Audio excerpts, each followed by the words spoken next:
അപ്പോൾ നമ്മൾ 57 മിനിറ്റ് ആയി നമ്മൾ ലൈവ് സ്റ്റാർട്ട് ചെയ്തിട്ട്. അപ്പോൾ ഇനി ലൈവ് കണ്ടിന്യൂ ചെയ്യണോ ലൈവ് നിർത്തണോ? ഇതുവരെ അതിൻ്റെ ആൻസർ വന്നില്ല. നിങ്ങൾക്ക് എല്ലാവർക്കും എനിക്ക് ഓക്കെ എനിക്ക് 5 മിസ്കാരേജസ് ആയി. റീസൺ അറിയില്ല. അതും IVF 1 അതും മിസ്കാരേജ് ആയി. ഓക്കെ, മിസ്കാരേജ് ഇടയ്ക്കിടയ്ക്ക് സംഭവിക്കുന്നുണ്ടെങ്കിൽ നമ്മൾ ടെസ്റ്റ് ഒന്നും ചെയ്തിട്ടില്ലേ? നമുക്ക് മിസ്കാരേജസ് എന്താണ് സംഭവിക്കുന്നത്, എപ്പോഴും മിസ്കാരേജ് സംഭവിക്കുന്നുണ്ടെങ്കിൽ നമ്മൾ ടെസ്റ്റ് ചെയ്ത് നോക്കുക. എല്ലാ ടെസ്റ്റും ചെയ്തിട്ടുണ്ടോ? അപ്പം ടെസ്റ്റ് ചെയ്ത് നോക്കുക. നമ്മളുടെ എല്ലാ ടെസ്റ്റും, നമ്മുടെ ഫെർട്ടിലിറ്റി ടെസ്റ്റ് എല്ലാം, നമുക്ക് ഇത്ര 5 മിസ്കാരേജ് ആയില്ല. അപ്പം നമുക്ക് ഫെർട്ടിലിറ്റി എല്ലാ ടെസ്റ്റും ചെയ്ത് നോക്കണം. അപ്പം എന്തെങ്കിലും ടെസ്റ്റിനകത്തുള്ള ഒരു കാരണം കൊണ്ടാണ് നമുക്ക് മിസ്കാരേജ് ഉണ്ടാവുന്നുണ്ടെങ്കിൽ അത് കറക്റ്റ് ചെയ്തതിന് ശേഷം മാത്രം ഇനി IVF ചെയ്യണം. എന്ത് ടെസ്റ്റാന്ന് ചോദിച്ചാൽ അതാ ഞാൻ പറഞ്ഞ ഫെർട്ടിലിറ്റി ഉള്ള എല്ലാ ടെസ്റ്റും, ഫെർട്ടിലിറ്റി റിലേറ്റഡ് എല്ലാ ടെസ്റ്റും ചെയ്ത് നോക്കണം. അത് ടെസ്റ്റ് ചെയ്ത് നോക്കുമ്പോൾ നമുക്ക് ആ ടെസ്റ്റിനകത്തുള്ള എന്തെങ്കിലും ഒരു പ്രശ്നം കാരണമാണ് നമുക്ക് മിസ്കാരേജ് ഉണ്ടാവുന്നുണ്ടെങ്കിൽ നമ്മൾ ആ ടെസ്റ്റ് ചെയ്തിട്ടില്ല എങ്കിൽ നമ്മൾ വീണ്ടും IVF ആയാലും നോർമലായിട്ട് പ്രഗ്നൻസി ആയാലും നമ്മൾ വീണ്ടും നമ്മൾ പ്രഗ്നന്റ് ആകുമ്പോഴത്തേക്ക് അത് നമുക്ക് അതേ കാരണം കൊണ്ടാണല്ലോ മിസ്കാരേജ് ഉണ്ടാകുന്നത്. അപ്പോൾ അത് കറക്റ്റ് ആക്കിയില്ലെങ്കിൽ നമുക്ക് വീണ്ടും മിസ്കാരേജ് ഉണ്ടാകും. അപ്പോൾ അതനുസരിച്ച് നമ്മൾ വീണ്ടും ആ ടെസ്റ്റുകളെല്ലാം ഒന്ന് ചെയ്ത് നോക്കണം. അപ്പം അതിനകത്ത് എന്തെങ്കിലും വ്യത്യാസങ്ങളോ എന്തെങ്കിലും പ്രശ്നങ്ങളുണ്ടെങ്കിൽ അത് കറക്റ്റ് ചെയ്തതിന് ശേഷം മാത്രം നമ്മൾ നോർമൽ ആയാലും IVF ആയാലും ഇനി ട്രൈ ചെയ്യുക കേട്ടോ. Twin tails AI English and Malayalam ചാനലാണെന്ന് തോന്നുന്നു അല്ലേ? ചാനലുകാരൊക്കെ ഞാൻ നേരത്തെ പറഞ്ഞിട്ടുണ്ടായിരുന്നു. ചാനലുകാരൊക്കെ എനിക്കൊന്ന് പേര് മെൻഷൻ ചെയ്യുവാണെങ്കിൽ, ഞാൻ ഒരു പോസ്റ്റ് ഇട്ടിട്ടുണ്ട്, ചാനലുകാരൊക്കെ മെൻഷൻ ചെയ്യുവാണെങ്കിൽ ഞാൻ അവരുടെ ചാനൽ ഞാൻ സപ്പോർട്ട് ചെയ്യാം കേട്ടോ. എംബ്രിയോ ട്രാൻസ്ഫറിന് വേണ്ടി മെഡിസിൻ കഴിക്കുമ്പോൾ ഉണ്ടാകുന്ന എൻഡോമെട്രിയൽ ഫ്ലൂയിഡ് എല്ലാ സൈക്കിളിലും വരുമോ?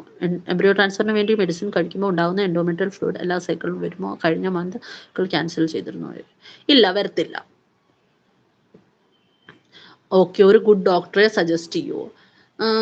ഗുഡ് ഡോക്ടറെ സജസ്റ്റ് ചെയ്യുമെന്ന് ചോദിച്ചു കഴിഞ്ഞാൽ ഡോക്ടർ വിവേക് നല്ല ഡോക്ടറാണെന്ന് കേട്ടിട്ടുണ്ട്. ഡോക്ടർ സബായിൻ നല്ല ഡോക്ടറാണെന്ന് കേട്ടിട്ടുണ്ട്. ഈ ഡോക്ടേഴ്സിൻ്റെ പേരാണ് ഞാൻ കേട്ടിട്ടുള്ളത്. ഒരുപാട് പേര് നമ്മളുടെ ചാനലിൽ സജസ്റ്റ് ചെയ്തിട്ടുള്ള ഡോക്ടേഴ്സിൻ്റെ പേരാണ്. അപ്പം ഒന്ന് കണ്ടു നോക്കുക. എനിക്ക് പേഴ്സണലി അറിയത്തില്ല. നിങ്ങൾ കണ്ടു നോക്കുക, ഡോക്ടറെ കണ്ടു നോക്കുക. ഡോക്ടർ വിവേക് നല്ല ഡോക്ടർ. ആ ഡോക്ടറിൻ്റെ ട്രീറ്റ്മെൻറ്റ് ചെയ്തിട്ട് ഒരുപാട് പേർക്ക് നമ്മുടെ ചാനലിൽ പോസിറ്റീവ് ആയിട്ടുണ്ട്. അതുകൊണ്ടാണ് ഞാൻ പറഞ്ഞത്. സബൈൻ ഡോക്ടറിൻ്റെയും ഒരുപാട് പേര് ചെയ്ത് പോസിറ്റീവായ കാര്യം നമ്മളുടെ ചാനലിൽ മെൻഷൻ ചെയ്തിട്ടുണ്ട്. അപ്പോൾ അതനുസരിച്ചാണ് ഞാൻ 2 ഡോക്ടറിൻ്റെ പേര് പറഞ്ഞത്. അപ്പോൾ കാണിച്ച് നോക്കുക. ഇതിലേതെങ്കിലും ഡോക്ടറെ കാണിച്ച് നോക്കുക കേട്ടോ. IVF ചെയ്യാൻ സ്റ്റാർട്ട് ചെയ്തിട്ട് ഇഞ്ചക്ഷൻ എടുത്തതിന് പിന്നെ സ്കാൻ ചെയ്തപ്പോൾ എഗ് വളരുന്നില്ല എന്ന് പറഞ്ഞു. ഓക്കെ, ഡോക്ടർ പറഞ്ഞു മെഡിസിൻ സ്റ്റോപ്പ് ചെയ്യാൻ, ഡൗൺ ഡ്രഗ് വെച്ച് IVF ചെയ്യാൻ പറഞ്ഞു. ഏജ് 37. ഓക്കെ, ഒരു പ്രാവശ്യം കൂടി ഒന്ന് എൻ്റെ ഒരു അനുസരിച്ച് ഒരു പ്രാവശ്യം കൂടി ഒന്ന് കാണിക്കുക കേട്ടോ.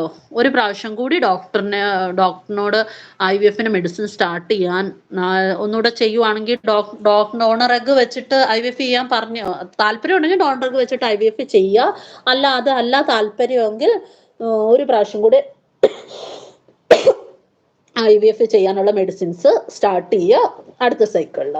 അപ്പോൾ അതനുസരിച്ച് ഒന്നുകൂടെ നമുക്ക് നോക്കാമല്ലോ, സ്കാൻ ചെയ്യുമ്പോൾ എഗ് വളരുന്നുണ്ടോ ഇല്ലയോ എന്ന്. ചിലവർക്ക് ആദ്യത്തെ ഇതിനകത്ത് വളർന്നിട്ടില്ലെങ്കിൽ രണ്ടാമത്തെ നെക്സ്റ്റ് ഒരു സൈക്കിൾ ചെയ്യുമ്പം വളരാറുണ്ട്. അപ്പം ജസ്റ്റ് ഒന്ന് ചെയ്ത് നോക്കുക. അല്ലെങ്കിൽ ഡോണറൊക്കെ വെച്ചിട്ട് ആ താല്പര്യം ഒന്നുണ്ടെങ്കിൽ ഡോണറൊക്കെ വെച്ചിട്ട് ചെയ്യാം കേട്ടോ.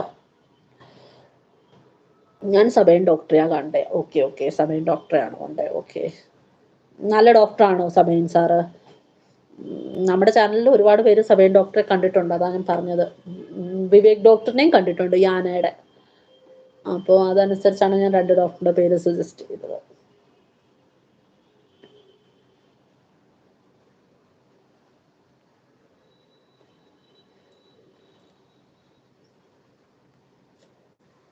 ഓക്കെ, ഇനി ഞാൻ ഇപ്പം ലൈവ് നിർത്തുകയാണേ.